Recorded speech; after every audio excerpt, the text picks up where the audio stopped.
Okay, a question that I get from a ton of you is, where do I start if I want to start a podcast? And I love when answers are simpler than we expect them to be. So I want to tell you about a resource that's changed the game for us with our podcast, and that is Spotify for Podcasters. If you want to start your own podcast, Spotify has a platform that makes it so easy. You upload your episodes and then Spotify actually distributes it everywhere onto all platforms and even helps you earn money so that it can be profitable for you and a blessing for you, your family, your people. Spotify for Podcasters lets you record and edit your podcast literally from your phone or your computer. So if you don't have a fancy setup, it's okay. You can immediately get started today. Then again, you distribute it to Spotify and everywhere else that podcasts are available. You can also do video podcasts, which sounds like a dream to me. And when you want to take conversations with your people to the next level, you can do Q&A and polls, all sorts of fun things. You can earn money with ads and podcast subscriptions, or you can just get started using what you've got for the good of others and the glory of God. Check out Spotify for Podcasters. I use it. I love it. I highly recommend it. Download the Spotify for Podcasters app. I have it on my phone, highly suggest, or go to spotify.com/podcasters to get started today.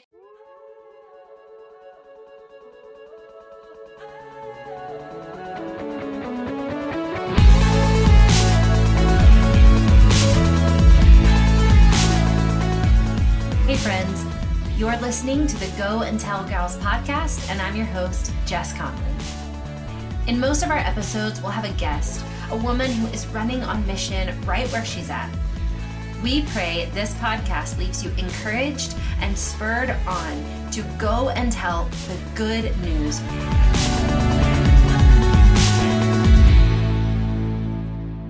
Hey friends, in this episode, we are talking to the lovely and wise Audrey Roloff. You might know her from Beating 50% or from her clothing line, Always More, or you might know her and her husband, Jeremy, from the show on TLC, Little People, Big World.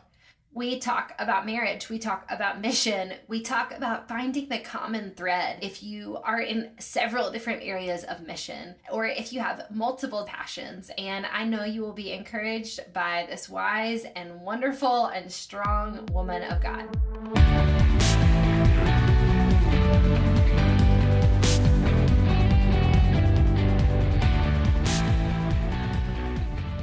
Hey guys, you are so blessed to get to listen to this interview. I cannot wait to dig in and hear from this mission-minded woman, Audrey Roloff. Thank you for joining us today.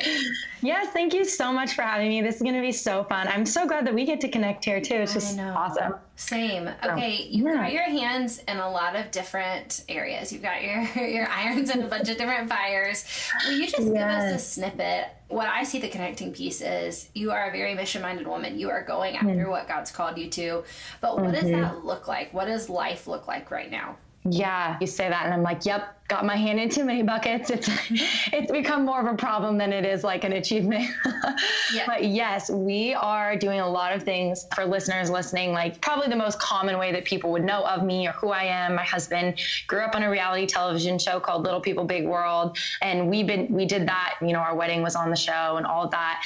And then the first 4 years of our marriage, we filmed for that. And then this past year have stepped back. We actually no longer film for the show, just so that we can focus more on the things that we do really feel are our mission. And I know calling is like a big scary word, but just to be able to press more into the things that we really feel like God is leading us to do and speak out about, and the means that we feel he is calling us to do that. And so, so we have a huge heart for marriage and relationships and just inspiring people to prepare more for their marriage than their wedding day. That's like a big thing for us. So we launched this sort of community blog resource for people preparing for marriage. And then kind of in that newlywed season of married life, we do not proclaim to be experts by any means, but we just kind of like share what we've learned from our failures and from older, wiser mentors who've poured into us. And it's kind of our overflow of just like, wow, we've been so blessed with just wise counsel when it comes to marriage. And so we're just sharing what we've learned from them and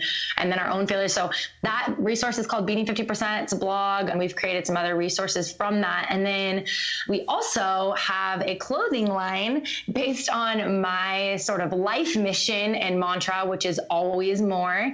And it comes from the verse in Ephesians 3:20, now to him who is able to do immeasurably more than we could ever ask or imagine.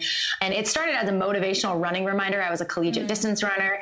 And then it kind of translated over into, like giving more to your marriage, giving more in motherhood, giving more as a working woman, giving more in just all these aspects of your life. And then also translating that over to, there's always more you can discover about God, always more that you can do for him. So it's very multifaceted. The mission, I like to say, has become so much more than I ever imagined, which is like a total pun, but people have kind of taken this always more and made it mean what it means to them. And it's just been crazy. Like 100 people have it tattooed on their bodies, and it's just insane to see how it's grown and how the Lord's used it. So those are kind of the two main things that we do now, Beating 50 and Always More. And from that, we've created resources, and then we have our first book that's publishing April 2nd. So yeah, hands in a lot of fires, but those are sort of the main things. Just launched a podcast a few months back, and we've just been loving that. So that's been super fun too. But yeah, that's the Sparks note. I wanna like pause even on the like hands in a lot of fires. Too many. Yes. I think I'm mixing metaphors at this point, but I want to say, first of all, I want to encourage you, and I want to encourage women who are listening, because I feel that a lot. Interestingly, hilariously, this morning, I was a guest on a podcast, and she did what I just did to you. Like, tell me what all you do. And for the past few years, I have felt a twinge of shame when I list all that I do. When I say, like, we started a church, my husband and I lead a church. I have 4 kids. I have 2 small businesses. I write books. I travel to teach. I felt like a twinge of shame about that. And our stuff is interesting because people can say it online. But what I notice is that most women, and particularly probably a lot of our listeners, feel like they have too many irons in the fire. Like maybe they're serving at their kids' school, and they're also, trying to get better at CrossFit, or they're, they're like, can I do so many things? And can I invest in so many things? And I know that there's a lot of freedom in quitting, and I've found a lot of freedom in quitting. There've been a lot of things that I've been a part of that I've had to step away from, a lot of small things, a lot of big things. But I also just want to say, and maybe you can speak into this a little bit too, but I just don't want to get to heaven and the Lord say, like, you missed it. I gave you all these gifts to shepherd, and I think there's so much wisdom about doing them in the right time, and even like taking our time and knowing like some gifts are not for now. Yes. But I just want to affirm you and encourage you and say, it may be that you tried a lot at first, or you started a lot, or that, or that it may be a lot in this season, and that it may whittle down, or it may grow no more.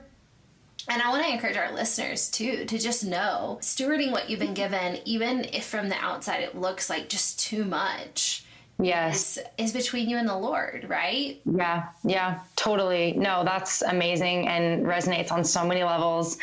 Yeah, I mean, it's definitely been something for us where, now transitioning into motherhood, I'm a very passionate person. I'm very intense personality, super hard worker, to a fault, to the point where it affects my health and things like that. And I have just been learning in this past year, I want my mission to first be to my marriage and to my daughter and future children. And that transition of being this hardworking, mission driven, coming from that world of just being able to give so much time to work and to, those kinds of things, entrepreneurial, whatever avenues and things that we've been able to create and do. And now going okay, well, hold on, this is, children are not a distraction from more important work. They are the most important work. I believe that. And I think that I want that to be my first mission, but I also feel this like torn between loving what I do and feeling like very called to it. But then, like you said, there's some things where I've just gone, no, not yet. Not now. This is for later. Speaking being one of them. I do not speak. I don't take on any speaking engagements because I know I can do that someday, and most of the people that do speak, like they're older, they're not 26 and having kids, all the travel and the work that goes into that. And so like, that's just one thing, there's a million things that I probably said yes to that I did need to say no to too, but that's one example of something that I've just gone, I don't want my giftings and talents and passions to outpace God's timing, Yeah. And so that's a, constant battle for me. I have not got that down yet. I'm just constantly being convicted of it. But one thing that I've just had to like really remind myself, I feel like I need to be told it every single day, is like, I feel like the Lord kind of spoke this to me a couple years ago, and then I've really, really clung to it in the past year. And that is, Audrey, I care more about what I'm doing in you than through you. Yes. And for me, I'm a through you person. I'm like, God's going to use me. He's going to do these things through me. God, like, sign me up. What do you want? How do you want to use me? Like, use all of me, squeeze me until I'm burnt out and run down. You know what I mean? And he's just like, no.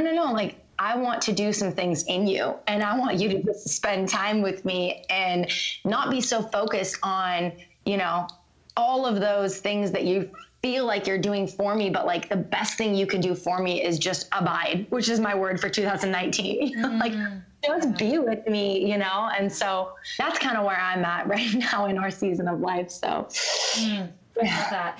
Okay. I'm curious if you could say, if out of all of those different points of mission, because absolutely I believe motherhood is mission. I believe, teaching is mission. I believe business is mission. I believe it's all mission when we allow it to be. When you say there's an encompassing purpose statement behind that, and I wonder if that's, related to always more, I would say, for example, our listeners have heard me say this before. Mine is that I want to leave everyone I encounter more in awe of God than I found them. So that's my mission for motherhood. Like I don't want at the end of the day, I don't want to be my kid's hero, but I want Jesus to be their hero. I want them to be in awe of him. And that changes the way I mother, and it changes the way I podcast, and it changes the way I write books, and it changes the way I do mission. I mean, even the way I do business. So is there like a driving sense of like, in all of this is what I feel called to?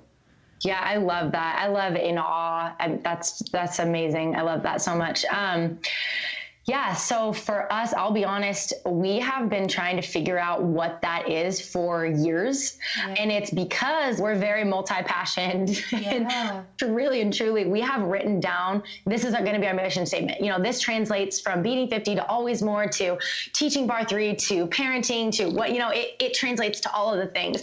Yeah. And we just haven't really honed in on that yet, or we've had certain ones, but then we've changed them.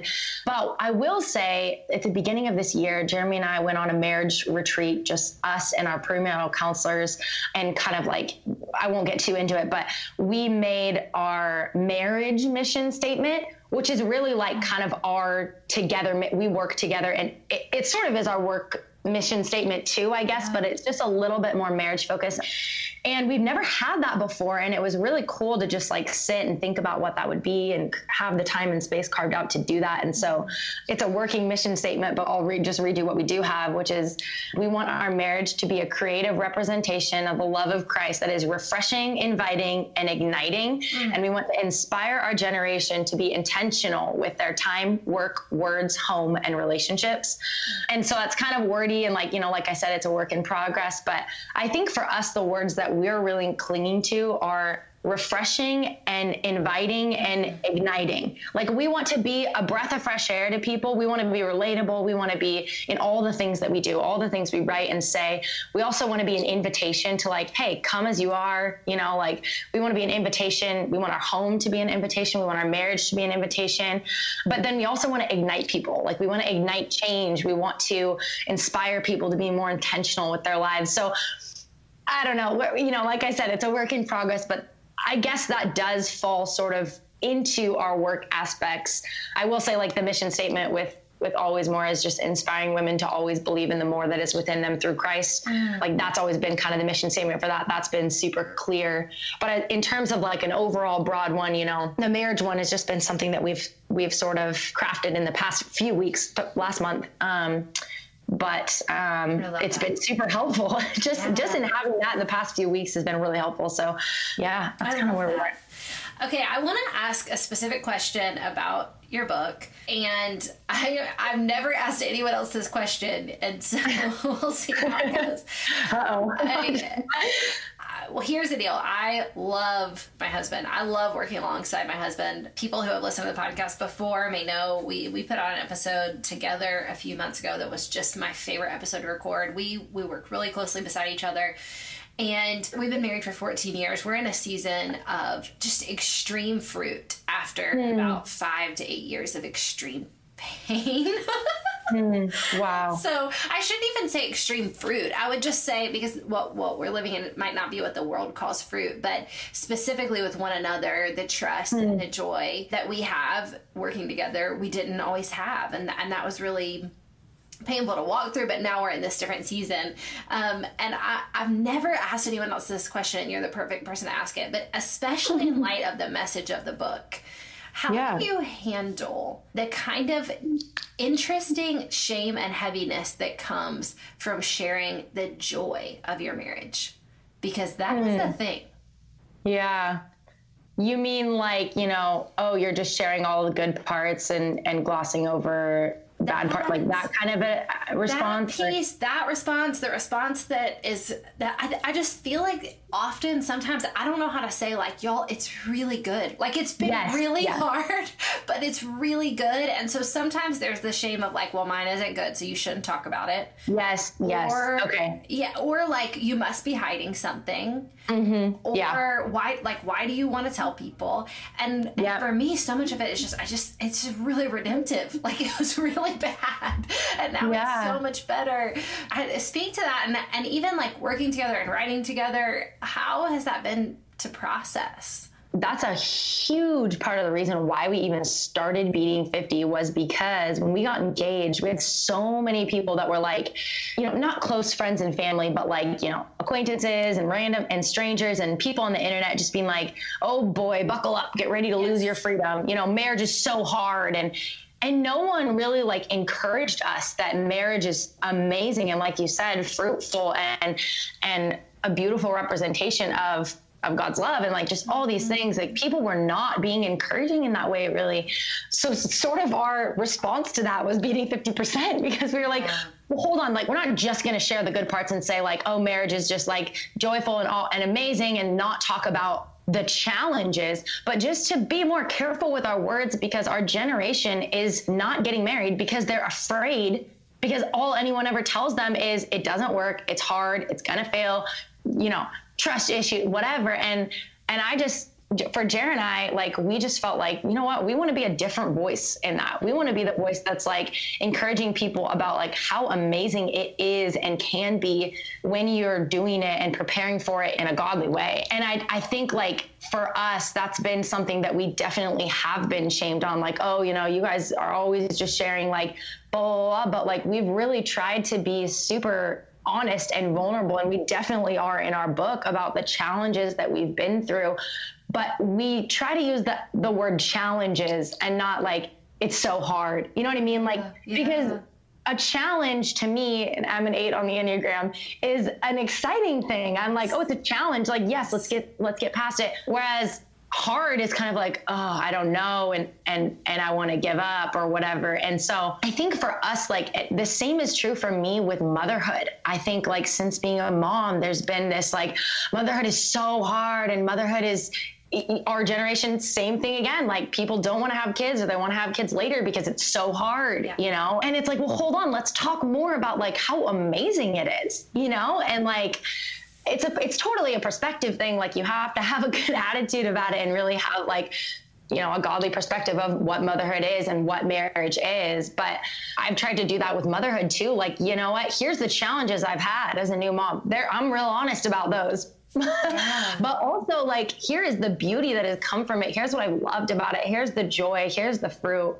And sharing that more than the hard stuff, you know? Yeah, I call it that the kind of answer your question. Yeah, that does. I call it the like baby shower and wedding shower effect. The like just wait. Yes. And yes. honestly, believers are some of the worst at this. And it is not the language that God gave us. Like God speaks in life. He speaks in creation. Let there be. Like I want to make. I want to bless. And so it's not our native tongue to speak. And discouragement over each other. And I think sometimes as a culture, we just need that reminder. Like, number one, that's just not helpful. Number two, like, I think a lot of it, this is like even nerdier, but I think a lot of it has to do with cognitive dissonance. And we don't say like real words about what we feel. And so we only know how to say the extreme of like, marriage is the best. It's the best. Here's my like shiny, super filtered picture. Like we're so happy when inside we're dying.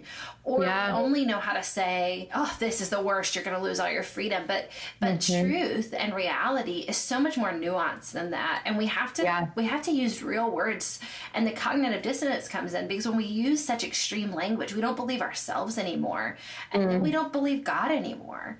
And so, we don't believe that he's in the nuance. We don't believe in the like, man, I love my husband, but today it's been tough, or we're working through some stuff that's really challenging and actually doesn't feel very good, but we're committed and it's just super interesting. So I've just loved watching y'all navigate that. And I just wanted to like hold space for it for a second and say, I'm so glad you're using hopeful, life-giving language that's also honest. And that's what I see in the book. So thank you. Say a little bit more about like your best prayer, your best hope for this book. So really, like, it's funny because it is basically the subtitle of the book.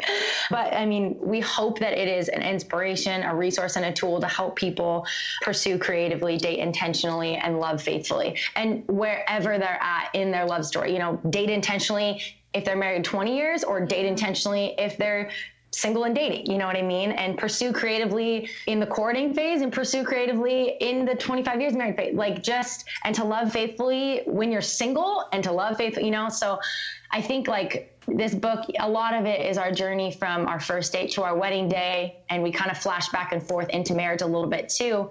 But really, like, I hope that it can serve people who are single and not married and not even dating. And also all the way up into people like my parents that maybe would be refreshed by it or re-inspired by it or inspired to love more creatively, even in having been married for so long, So yeah, that's really the heart behind it. Okay. I'm going to ask you to say a dreamy, wild thing, and maybe you don't have a dreamy, wild answer, but if you do, I'd love to hear it. But do you think the demographic of 50% of marriages ending in divorce can change? It is changing. This is going to sound though kind of negative. Okay. Sorry. Okay. It is actually going down. The divorce rate is going down. There were some articles that came out about a year ago, or maybe it's like 6 months ago, that were talking about how the divorce rate is going down. I think a lot of it though has to do with that less people are getting married or waiting to get married later. So I know that sounds kind of negative. But I do think my hope, I would be stupid to not say that that's my hope, because that is so much a part of our mission and what we do and love and are passionate about. So absolutely our hope would be that this book and other books like this that people have created and other resources like this that people created would help our generation to just be more intentional in how they're preparing for pursuing and protecting their love stories. And I think that there is hope. I think that there is hope for our generation.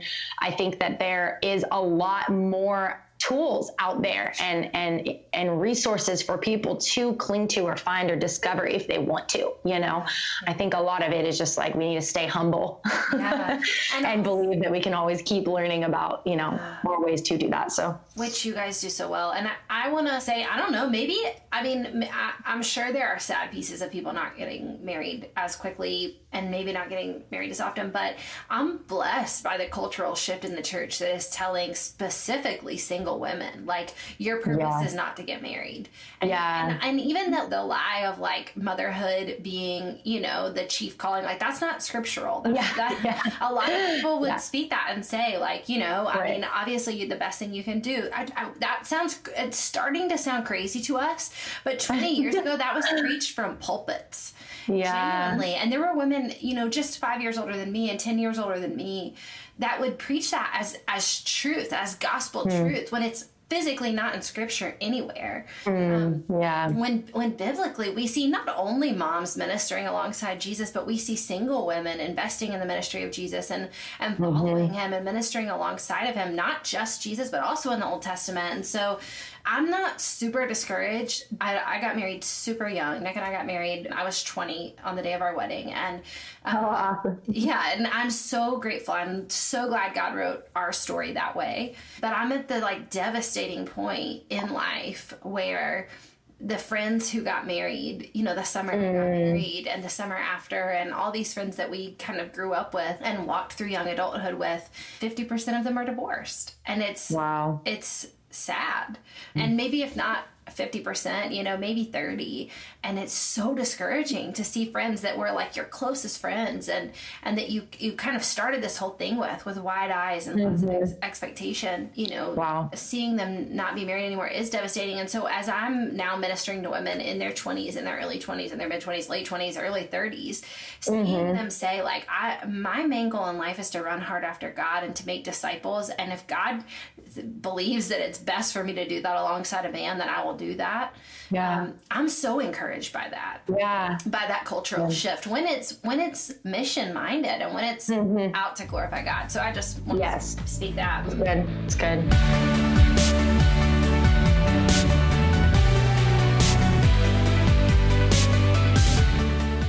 Hey friends, we're going to break right here for a second. And I want to just share something quickly with you. A theme for me this year, I sense God taking me back to Psalm 18 and this idea that he has brought me out to a spacious place. And I want to live under the belief that he's brought me out to a spacious place. One thing I love about our partnership with West Rock Coffee is that they want to provide a spacious place for their coffee growers. They want them to feel encouraged. They want them to feel equipped. They want them to be given the tools they need to live abundantly and also to do their jobs unto the glory of God and change the world while they're at it. West Rock Coffee believes in people and not just the drive to survive, but to live with dignity and to achieve greatness and to experience abundance right where they are. You've heard me talk about West Rock, how I love how they partner with individual farmers and what they're doing in the world. But I just wanted to put that on the table today, that I think part of living a spacious life for me, part of living a life where I believe God can move and can do things and can grow and can shift me, is partnering with companies where I see the leaders of those companies doing the same thing, and not just for themselves, but for their employees and for their customers as well. That's why I love West Rock, because they are about abundance. They are about providing great opportunities, and they are down to change the world, one cup of coffee at a time. You can get West Rock Coffee on my favorite place, Amazon.com.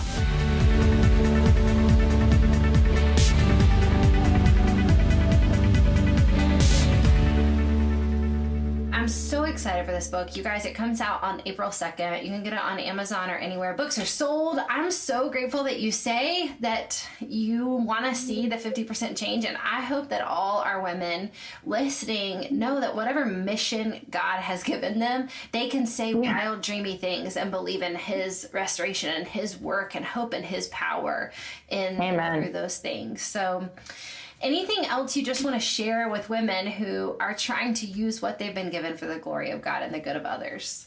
Oh man, there's so many ways I can answer that. It's like, I don't even know where to start. I will say this is one thing. There's been a tool that has really helped me in the past 4 or 5 months. Have you heard of the 5-minute journal? Yes. Yeah. Okay. So I just think it's been so helpful for so many reasons in so many ways in my life. And I'm not like partnering with them or anything. It's so easy, so simple. It's like 2 minutes in the morning and 2 minutes at night. It is such a like gratitude tool. Also, like looking back on my day and going, these are the 3 things I accomplished that day, as opposed to here's my to-do list for tomorrow that I probably won't get done in a year. You know what I mean? Like, cause I'm the kind of person that at night I'm like rapid fire, like writing these like crazy long to-do lists, but instead it shifted my mindset to go like, here's the 3 things that I did accomplish today, and focus more on like what I did get done than what I still haven't. Yes. And then there's one part of the journal where it's like a line for you to proclaim basically a truth of your day, or something that you need to be reminded of that day. And that really like sort of points me back to Jesus of like, okay, Lord, like what is that for me today? What do you have for me? What are you trying to speak to me? What do you want to remind me of? So that's just been a super helpful tool, you know, wherever you're at, like for anybody. I just think it's just been amazing. So I really loved that. Just lately. I love that. That's such a good example. Hey, thank you so much for just sharing a snippet of where you're at. We're also super, super, super grateful for you and Jeremy's ministry and all you guys are doing to impact marriages and women and the ministry of people all over. Thank you so much. This was so fun. I loved it.